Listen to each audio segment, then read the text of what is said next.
Hello everybody and welcome back to the Backseat Gorilla Club. My name is Sean Patrick, that's my brother Lucas, and today we're going to be talking about the G1 Climax 28 tournament matches on the 20th of July 2018. This is going to be the A block. If you want to join the Backseat Gorilla Club, hit that subscribe button, hit the bell notification. You'll hear about all of our videos as they're released. In the A block matches, we got Mike Elgin versus Jay White. We got Yoshihashi versus my guy Minoru Suzuki.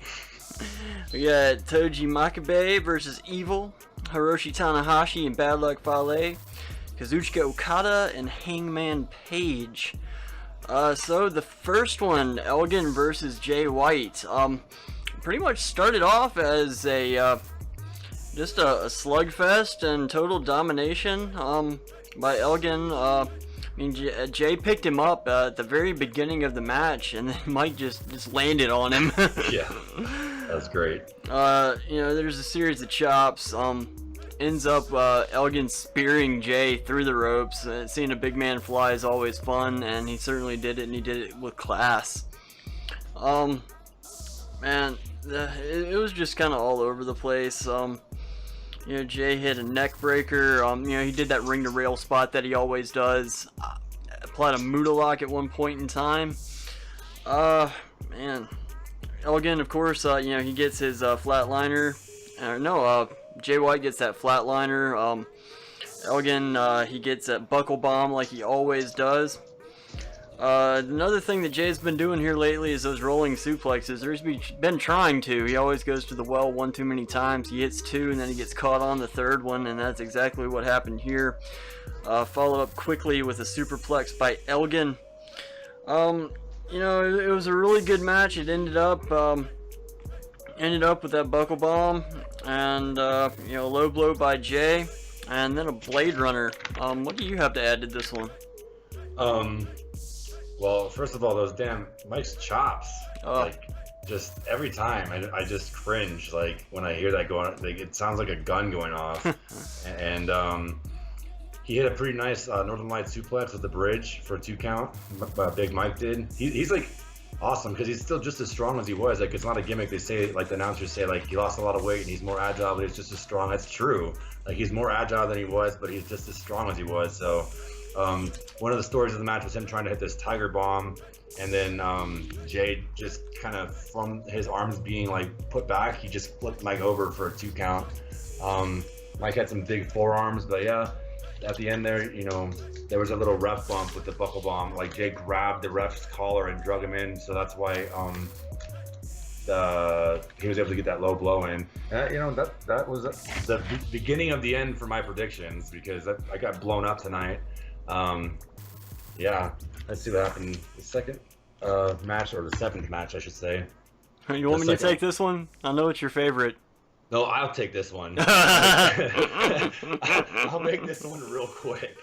So the overall arcing story of this match from Yoshihashi versus Suzuki, right? They're both scoreless at this point, 0-2. And for Suzuki, that's a pretty big deal. That's weird for Suzuki. But Yoshihashi, not so much. So I'm just going to tell you the overall stuff that happened in this match, and then you can go ahead and throw in what you got. But basically, this was Suzuki trying to work that shoulder, the right shoulder of Yoshihashi. He ripped the tape off at one point. He was just stomping all over it. Yoshihashi keeps going for his damn butterfly locks. At one point, he got a blockbuster off the top rope. And really, this was pretty quick. Suzuki hit a really killer drop kick, and there was a PK blocked by Yoshihashi. Nice Fujiwara armbar into a full armbar by Suzuki. And then there was some vicious slapping combos that Suzuki hit, just all up in his face, some body shots. He was just slapping the hell out of Yoshihashi. It was awesome. So he laid into some killer forearms, and then at the end, it was the Gotch pile driver to finish Yoshihashi. But right after that, what did Suzuki do? He forearmed a young boy. And then at this point, Rocky Romero and Django were able to escape the announcer's booth and because they're just terrified of Suzuki. I think everyone like really is pretty much terrified of Suzuki, at least in kayfabe. Like they really know that when he's in character, like don't fuck with him, stay away out of his path. And so anyway, Suzuki walked by the announce table, and Kevin Kelly was sitting there, and Suzuki was like, "You want one?" And he's like talking about the forearm, and Kevin Kelly was like, "No, Jesus, no!" Like he's, I think he really thought that could happen. So. Yeah, what else you got to add to that? You wanna fight? Oh no, you pretty much got it. My description of the match was Suzuki beats up Yoshihashi for 20 minutes. Yoshihashi botches a few maneuvers, gets his ears boxed, just like in the old days.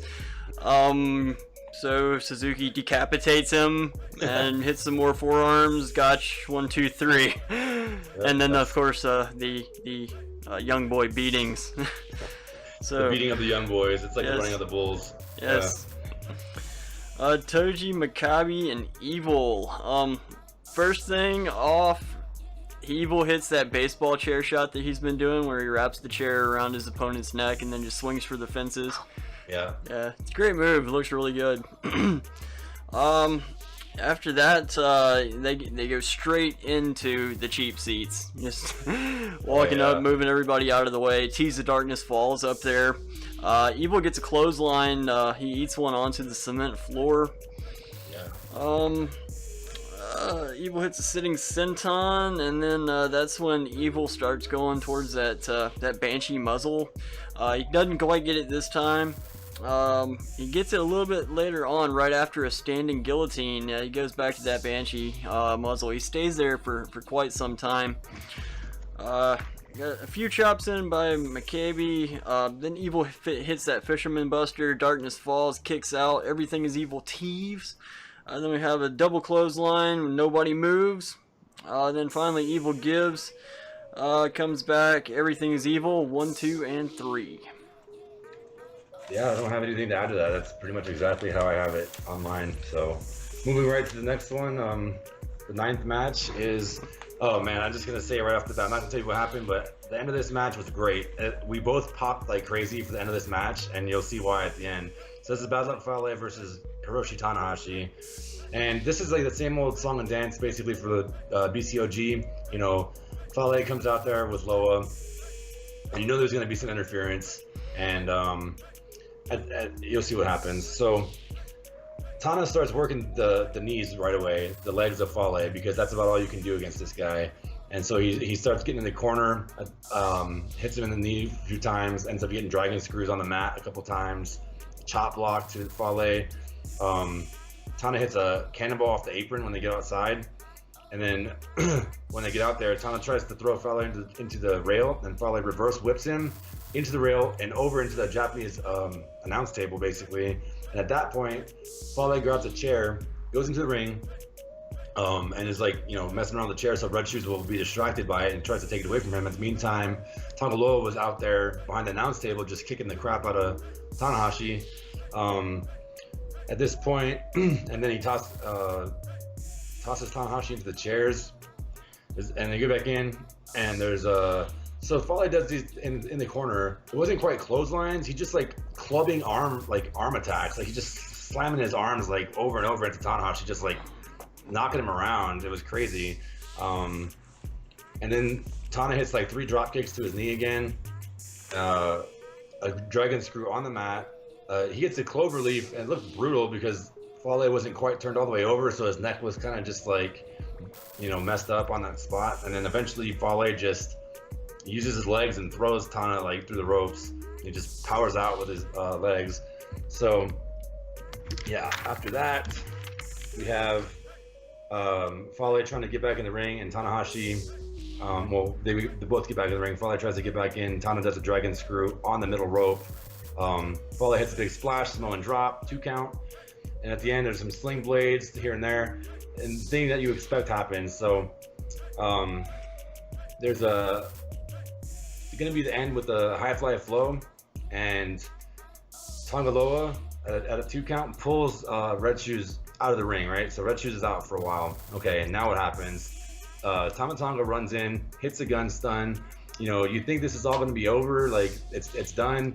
Red Shoes gets back in the ring. He gets down to count. He looks around, looks at the guys, and he just flips them off and throws the match out. Tanahashi wins by DQ. It was the greatest. I mean, I can't even bring like justification to it. I can't tell you anything in words about what that was. Like, it was just so unexpected and so great. And the Red Shoes is all like prim and proper and like, professional, and then just having like flip these guys off and then throw the match out. I really enjoyed it. What do you have to add to that? I believe he actually said the words too. Oh, did he? I believe he did. Oh, that's great. That's even better. Yeah, it was a perfect ending to a really good match. And, like he said in the beginning, we don't pop much. We watch this stuff pretty much all day, every day, every waking moment, and every chance that we get. So these moments are few and far between for us, and they're just fantastic when they do happen. I was really happy to see that. Yeah. Main event of the evening, we have Hangman Page versus the now on vacation Okada. Yeah. He's going through a transformation, as Django said. Yeah, I don't know. I think his attitude went with his belt, but yeah, his spirit is in that belt somewhere. That's what it is. But to his credit, he's a little bit cocky when he starts off. He's kind of sort of saying, telling Paige, hey, look. In the move sets, he's telling him, hey, look, I know that you can do this, but I can do it better. So he's kind of coming back and countering everything, like, ha ha ha, I got you, nice try, until it gets serious and he starts getting beaten up. Big boots, some sentons in there. At one point in time, Okada eats a DDT, then gets hit with a flapjack. A couple of buckshots that are really great maneuvers. I love that. It's like a springboard over front flip, kind of. He lands on his feet and just lunges out with that clothesline. Just a great shot. It looks incredible. And another, attribute of Page is he's so talented and so versatile. He can do all those high-flying moves. He can do a standing shooting star, the moonsaults, the dives, everything. And he's a big guy. He's 6'7", 6'6", at least, something like that. I don't even know. Yeah. Probably. Was he about as tall as Okada or taller? I don't know how. He's probably like 6'4" at least, something like that. Maybe taller. Yeah. He's a good guy. But he's like jacked, He's got muscles on him. Yep. Let's see. At one point, Page, he also hits his finisher, but it's inverted. That inverted rite of passage. Yeah, they don't really call it by a name, but that's how I recognize it, because that's what it is. Yeah. Let's see, for some reason in this match, Okada just can't seem to catch a clothesline.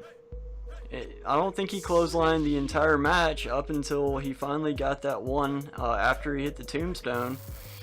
He actually went for a clothesline. Page kind of rolled with the clothesline, ended up... let's see, he caught him, he rolled it out into a 2 count on Okada. He just kind of swung on through. That was pretty cool move. The Rainmaker, counter, that was cool. Yeah. Yep. And then, see, after that, there was a buckshot, and then, the buckshot, then what I was just talking about. Then we had a rolling lariat by Okada, and then a Rainmaker, and then that was it. Yeah, there was a move that Page did that I don't think I've really seen except for probably in video games, and that was like a pump handle fallaway slam. That's pretty cool. It's like I like when these guys are coming up with like unique stuff, or maybe they're just playing so many freaking video games that's where these moves are coming from. Because that's when Hiromu ate that move and broke his neck. That's where I recognized that move from. But whatever. That was the night, and it was really good, and can't wait for tomorrow. So yep, it's gonna be another good one. Hopefully, we got Kenny Omega and. Who's he fighting tomorrow? One of the BCOG, I know. Oh, Tama? Yeah, he's fighting Tama tomorrow. That would be a good one. Anyway, folks, please don't forget to watch that. Yeah, watch it.